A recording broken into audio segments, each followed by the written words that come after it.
ఆదికాండం 15వ అధ్యాయం 1వ వచనంలో దేవుని వాక్కు అబ్రహాముకు ప్రత్యక్షమై ఈ విధంగా పలుకుతున్నాడు. అబ్రహమా, భయపడకము, నేను నీకు కేడుము, నీ బహుమానం అత్యధికమగునని అతనితో పలకడం మనం చూడగలుగుతున్నాం. ఈ అధ్యాయాన్ని మనం గమనించినప్పుడు అబ్రహాము లోతుని విడిపించి వచ్చిన తర్వాత దేవుని వాక్కు అబ్రహాముకు దర్శనంలో వచ్చి అతన్ని ఈ విధంగా బలపరుస్తున్నాడు.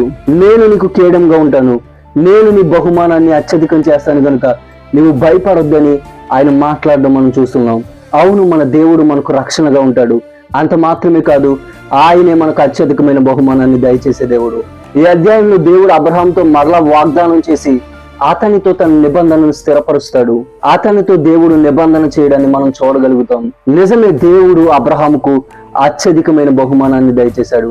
అదేంటంటే దేవుడు అబ్రహాంతో కలిగి ఉన్న సంబంధమే. అతనితో నిబంధన చేసుకుని అతన్ని తన ప్రజగా దేవుడు మార్చాడు. దేవునితో ఒక సంబంధం కలిగి ఉండే అవకాశాన్ని దేవుడు అబ్రహాంకి ఇచ్చాడు.